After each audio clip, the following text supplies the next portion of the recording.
Sejam todos bem-vindos essa quinta-feira no CRE, em que nós separamos algumas horas, alguns minutos, alguns momentos e que sejamos prioridades na nossa vida nessa tarde, assim como todos os dias de nossa vida. E a lição hoje é do livro Fonte Viva, Psicografia de Chico Xavier pelo Espírito de Emmanuel. A lição de número 99, que é Persiste e segue.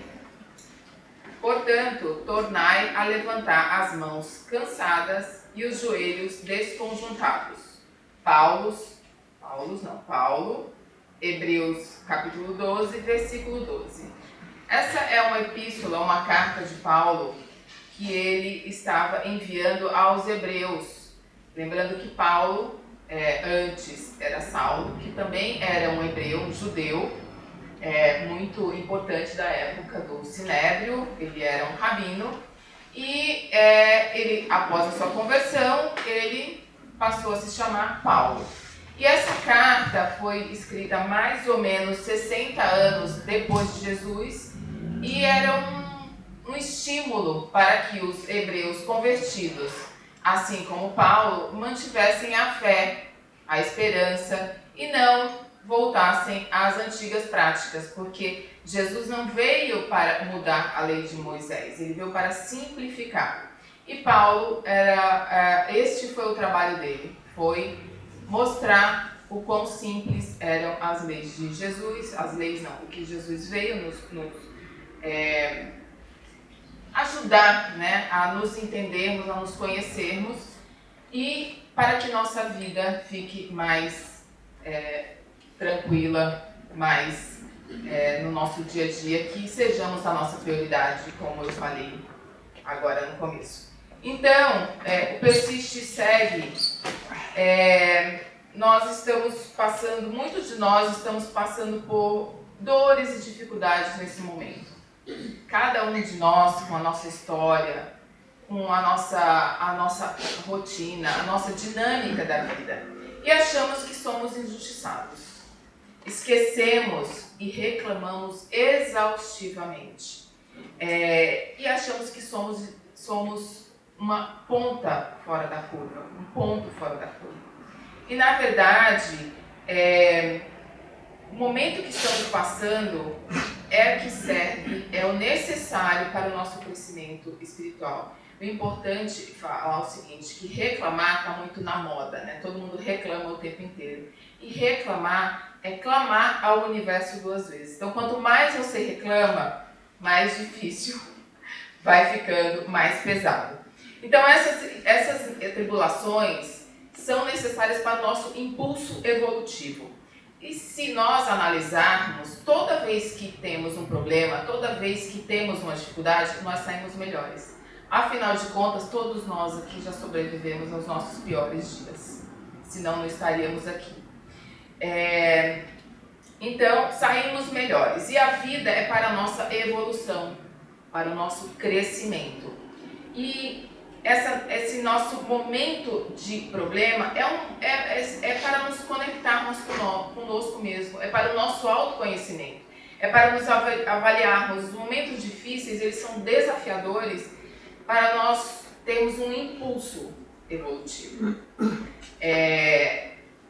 E ficamos muito parados, só prestando atenção no que está ruim e ficamos, por que isso acontece comigo? Por que isso acontece? E nós temos que mudar o porquê para o para quê. Para que estamos passando por aquele momento? Para que essa pessoa mais difícil está na minha vida? E Deus é tão misericordioso que Ele nos dá ferramentas, nos apresentou ferramentas para melhorarmos esses momentos. A família, os amigos, a fé, a oração, a meditação. Os livros são de grande auxílio nesses momentos em que passamos por dificuldades. Então são essas ferramentas que Deus nos presenteia todos os dias. E temos que lembrar que para colhermos temos que plantar. Eu gosto sempre de fazer um paralelo com a natureza. Nós estamos há uns 20 dias, um mês da primavera, estamos no inverno. E para termos flores na primavera, temos que plantar agora no inverno. A semente fica no escuro, ela sofre, ela está apertada ali no seu casulo, ela tem que eclodir, tem que sair da terra, procurar luz para crescer, ser uma grande árvore, dar frutos, dar flores. Todo dia tem um sabiá laranjeira na minha janela, 4 horas da manhã, que me lembra que a primavera está chegando, porque ele está cantando em busca da sua escolhida. Então, não adianta que sem colher, sem plantar, nós não vamos colher. E esses momentos difíceis são momentos de plantio. Então, nós temos que passar por essas provas, por esses momentos difíceis. E, às vezes, quando começamos um relacionamento, quando começamos um trabalho, quando começamos a frequentar uma casa espírita, o novo é sempre sedutor. Nós nos apaixonamos por aquela pessoa, nós nos apaixonamos por aquele amigo, pelo patrão, pelo novo trabalho, porque nós achamos que tudo tem que ser de acordo com a nossa conveniência. E nós temos que persistir naquilo que nos comprometemos. No relacionamento, no trabalho. Às vezes a gente está aqui começando um curso na Casa Espírita, que também o auxílio dos amigos espirituais é também um bálsamo para as nossas dificuldades, e a pessoa começa um curso, eu sei porque eu tive isso na minha turma, fala assim, eu não vou continuar porque eu não tenho tempo. Aí parece que a gente continua, parece que a gente é à toa na vida, né? Porque se você não tem tempo, então eu sou à toa na vida. Só que é prioridade. Como eu falei no começo, temos que escolher as nossas prioridades. Nós não temos falta de tempo, nós temos falta de prioridade. Insistir é buscar o resultado da mesma forma que iniciamos. E persistir é buscar resultado de formas diversas. Que Emmanuel fala na lição, persiste e segue. E muitas vezes nós estamos insistindo e não persistindo. Então eu gosto sempre de falar sobre, na opinião, né, assim, acho que é unânime, que Jesus foi a pessoa que mais nos ensinou, que mais nos mostrou o nosso exemplo, um exemplo que praticou realmente aquilo que ele falava. E esse homem só viveu conosco em torno de 3, 4 anos passando os seus ensinamentos. Eu falei de Paulo no começo, que aquela carta dele era 60 anos depois de Jesus. Então, pense no quanto que Jesus fez por nós em tão pouco tempo. Então, para fazer um paralelo com essa história de persistir e insistir, Jesus acordava muito cedo e ele ia caminhar na praia, no Mar da Galileia, que não é um mar, é um lago. Então ele saía para caminhar muito cedo. Por quê? Porque ele conversava com Deus, era o seu momento de conexão, o seu momento de meditação, o seu momento de oração. E as pessoas vinham para ouvir Jesus. Então elas iam se aglomerando na praia, respeitavam o seu momento de caminhada, seu momento de meditação, mas elas ficavam todas à beira do lago esperando Jesus chegar. E nesse dia tinha muita gente. Ele começou a falar e as pessoas foram chegando e ele começou a ficar mais perto da água e ele viu Simão, que depois vai ser batizado de Pedro, que é o Simão Pedro, voltando da pescaria, porque ali era uma vila de pescadores e eles pescavam a noite inteira e Simão estava voltando da pescaria junto com os outros pescadores. E Jesus falou assim, Simão, deixa eu subir aí no seu barco, porque se a gente se afastar um pouquinho mais da margem, eu consigo atingir quem está atrás, porque quem está atrás não está me ouvindo. Aí Jesus foi para o barco, Simão se afastou, ele fez seu sermão. Acabado o sermão, Jesus falou assim, bom, agora vamos fazer uma refeição.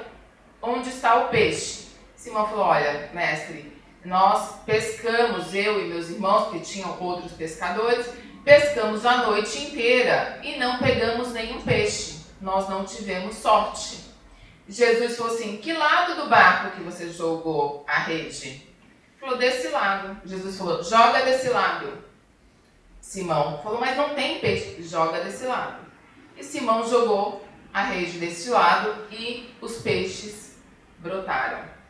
Os peixes rasgaram a rede de tantos peixes que estavam vindo. Simão não conseguia puxar, teve que chamar os outros pescadores para ajudar. E os outros pescadores fizeram da mesma forma, jogaram a rede do outro lado. E qual que é a moral dessa história? Aquele parente difícil, aquele chefe que antes você estava apaixonado, aquele relacionamento amoroso que você começou e que você começou a achar que não estava sendo conveniente para você porque é difícil, é uma adaptação, é um persistir todos os dias, você está insistindo da forma errada. Tem que mudar. Seja você a mudança que você quer ver no outro. Mude você. Mude a forma como você fala. Mude a forma como você aborda um problema. Não grite. Não discuta. Eu sempre falo que eu não quero ter razão, eu quero ser feliz. Então tá bom então, você tem razão, então deixa eu fazer dessa forma, porque a gente não vai conseguir chegar num denominador, vamos discutir, então eu recolho a minha rede. E nós temos o quê? Que mudar o nosso comportamento. E persistir significa olhar situações da vida de formas diferentes, que foi o que Jesus mostrou a Simão, que ele estava insistindo na rede naquele lado. E mude a sua direção. A gente escuta muito esse jargão. Deus não me abriu uma porta, mas abriu uma janela. Deus te deu um molho de chaves. Uma chave branca, uma amarela, uma azul, uma verde e uma vermelha. Você fica insistindo com a chave branca. Aí você não experimentou a azul, ou a verde, ou a vermelha. E aí você fica satisfeito com a janela, sendo que você poderia ter uma porta. Então, precisamos o quê? Insistir. E persistir. Mas persistir da forma certa. Porque às vezes a gente acha que está dando murro em ponta de faca e está assim. Porque não estamos fazendo da forma correta. E Emmanuel fala na lição, persiste e segue. Porque a persistência é que vai nos dar a capacidade de evolução. Quebramos ciclos e etapas, mas todo fim é um começo. Todo fim é um começo. Não tem fim, né? Na verdade, se pensarmos que somos seres espirituais e que somos eternos, não tem fim. Todo fim está sendo um novo começo. Então, vamos fazer fins melhores, né? E todos nós temos tempo, mas nem todos temos prioridade. Por quê? Mudar, persistir, requer prioridade. Requer que você se esforce, que você se dedique, que você olhe a vida de forma diversa. O convite da lição é para isso, é para que olhemos a vida de forma diferente, com os olhos diferentes. Nós não precisamos o que? Só ver, nós temos que enxergar. Enxergar é diferente de ver. Às vezes você só está vendo aqui, você foca, mas enxergar é muito mais amplo. Então, temos que continuar, temos que seguir e também podemos lembrar de outros grandes homens que tivemos, como Chico Xavier. Chico Xavier é humilde, não tinha escolaridade, ele ficou órfão cedo, ele foi criado por uma tia que maltratava ele começou a receber os primeiros amigos espirituais muito cedo, ele não entendia, ele era levado no padre, o padre falava que ele estava possuído, ele apanhava, ele foi um funcionário público, ele ganhava muito pouco, ele era doente. Imagina se ele tivesse desistido, nós não teríamos nada disso. nós não teríamos o bálsamo que Deus nos deu, que são os livros que nos ajudam muito nos momentos difíceis. Allan Kardec, ele era um homem de uma fama nacional. Ele era um pedagogo, um professor. Quando ele começou a estudar, a procurar os efeitos espíritas e querer catalogar as médiums e começar a fazer os livros, ele perdeu seu emprego, ele foi expulso da academia. A mulher dele era professora de piano, ela perdeu os alunos. Ele começou a ter alunos de aula particular que também começaram a sair. Quando o livro dele ficou pronto, um cardeal queimou todos os livros. Então essas pessoas não desistiram, não desanimaram. E tem outra coisa, desanimar jamais, gente. Desanimar é sem ânima. Ânima é alma. Nós não podemos desanimar. Quem mais que eu posso falar? Bom, o próprio Paulo de Tarso, quando ele era Saulo, ele era o perseguidor dos cristãos. E por que ele perseguia os cristãos? Por orgulho, por vaidade, por não entender a simplicidade dos evangelistas. Não entender por que de uma forma tão simples aqueles homens conseguiam cuidar dos pobres. Eles juntavam tantas pessoas, eles faziam tanta caridade. Como assim? Como que está fazendo de graça? Como que de graça? Então ele torturou, ele apedrejou, e depois que ele se converteu, que ele teve aquele momento às portas de Damasco, que ele ficou cego, ele foi curado por Ananias, que foi o homem a quem ele foi perseguir, a quem ele foi prender. Então ele foi curado por Ananias, foi batizado por Barnabé e virou Paulo, e ele foi o maior divulgador da doutrina cristã.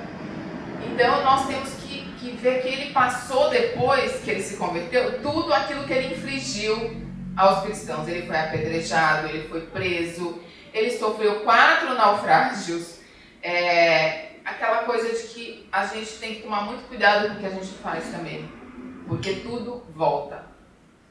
Tudo volta. E volta aqui. Por isso que a gente tem que persistir. E não olhar para trás. Tá? Aquilo que já foi, que fica para trás. Agora imagina o quanto que nós não já desistimos e não persistimos só nessa vida, onde nós estaríamos? Se nós tivéssemos aprendido a olhar a vida de outra forma, eu acho que há de se pensar. Mas temos que seguir, não olhar para trás. O convite da lição é que tenhamos olhos de ver a vida de formas diversas. É isso que Emmanuel nos fala. Estamos cansados, estamos fatigados, estamos com os joelhos ensanguentados, o rosto cheio de lágrimas, mas vamos seguir. Porque senão, ou nós assumimos a direção, sentamos no banco da frente do carro e persistimos e guiamos a nossa vida, ou nós sentamos no banco de trás, vendados, e deixamos qualquer um conduzir a nossa vida. Então nós temos que fazer essa escolha. E persistir e seguir é a nossa vida. Nossa vida são todos os dias persistir e seguir. E para finalizar, eu gosto muito de uma frase de Buda que fala: seja a luz para você mesmo. Então nós é que temos que ser o nosso guia, nós é que temos que nos iluminar. Porque se nós não fizermos, temos amigos, temos o plano espiritual, temos os nossos amigos aqui, temos a nossa família, mas nós temos que ser a luz que nos guia. Obrigada.